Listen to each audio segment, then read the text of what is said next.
Yo les gens, j'espère que vous allez bien. Aujourd'hui on se retrouve pour une nouvelle vidéo. Et une nouvelle vidéo des résultats de la qualification pour la Coupe du Monde 2026. Donc zone Amérique du Sud. Donc journée 18 sur... journée 16 sur 18. Donc comme d'habitude, n'hésitez pas à liker cette vidéo, à la commenter si ce n'est pas déjà fait. Partagez la chaîne et la vidéo à vos amis si ça vous a plu. Abonnez-vous à la chaîne et activez la cloche de notification, vous êtes vraiment au crack, je vais vous dire. On se rapproche de plus en plus des 1000 abonnés, ça me ferait extrêmement plaisir. En plus c'est gratos, je ne vous dois pas payer. Merci à vous. Alors, dans cette vidéo, je récapitulative pour ceux qui se demandent qu'est-ce que je fais sur la zone Amérique du Sud, bien sûr on va représenter le classement général, mais avant ça on va parler des matchs qu'il y a eu, particulièrement du coup journée 15 et la journée 16. Pour information, je ne faisais pas ça particulièrement sur les autres zones, mais c'est juste particulièrement, il n'y a pas vraiment de surprise, parce qu'en réalité c'est toujours les mêmes pays qui s'affrontent, donc du coup c'est pour ça qu'ils sont arrêtés. Donc voilà. Et surtout qu'on n'a pas fait ce genre de concept, enfin ce genre de zone depuis mars. Donc là ça fait putain près, si je fais un calcul, 3 mois. Donc 3 mois qu'on n'a pas sorti ce genre de vidéo. Donc du coup voilà, et surtout qu'après, potentiellement ce sera en septembre. Donc du coup voilà, c'est pour ça, enfin, les dernières journées, effectivement.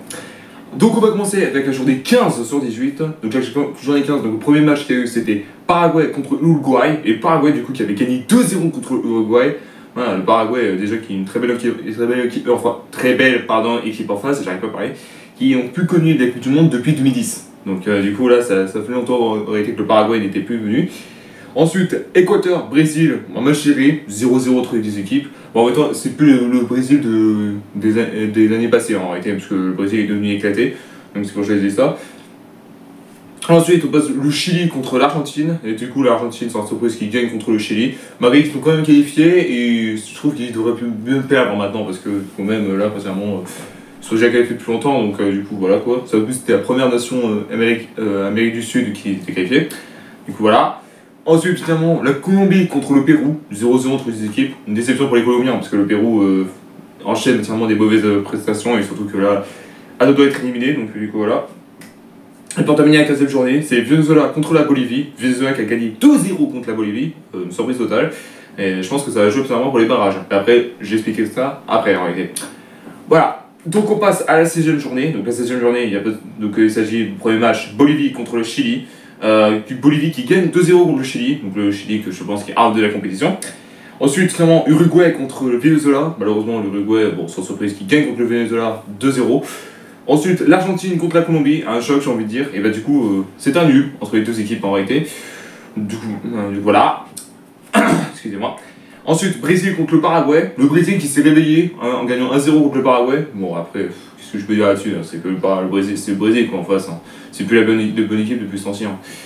Voilà, donc après, et dernier match du coup de la 16e journée, c'est Pérou contre Équateur, donc 0-0. Le Pérou qui enchaîne que des nuls en réalité depuis plusieurs jours. Voilà, et du coup, la dernière journée se déroulera finalement en septembre, comme je l'ai dit. Voilà, donc c'était tout pour les matchs. On va passer au classement en général. Donc voici les résultats. Donc, particulièrement l'Argentine, premier avec 35 points. Voilà. Ensuite, l'Équateur, du coup, deuxième avec 25 points en réalité. Voilà. Le Brésil, du coup, égalité avec l'Équateur. Mais, particulièrement, l'Équateur a plus d'expected goals, que, particulièrement, le Brésil. Ensuite, l'Uruguay avec 24 points total, ils sont quatrième. Cinquième, le Paraguay avec 24 points également. Bon, après, particulièrement, l'Uruguay a plus d'expected goals que particulièrement le Paraguay. Ensuite le 6ème, la Colombie, du coup, qui enchaîne que des nuls depuis ce temps-ci, donc avec 22 points. Le Venezuela, du coup, 7ème avec particulièrement 18 points. La Bolivie, du coup, 8ème particulièrement avec 17 points. Le Pérou, du coup, 9ème avec 12 points. Après, un miracle par-ci par-là, s'ils reviennent avec 2 victoires. Et le Chili, du coup, malheureusement, qui ne disputera pas la Coupe du Monde 2026 avec seulement 10 points, donc dernier définitif. Et le Chili qui n'a plus connu ça depuis 2014. Donc du coup, ouais, 12 ans après, c'est pas possible. Il devra attendre en en 2030, pardon, excusez-moi. Voilà, donc c'était tout particulièrement pour les résultats de la zone Amérique du Sud. Donc le prochain match, je vous dis, les deux derniers se dérouleront en septembre. Donc ça va définir, on ne sait pas encore. La 17e journée, donc le 9 septembre, donc à définir, je pense que ça va être la même heure.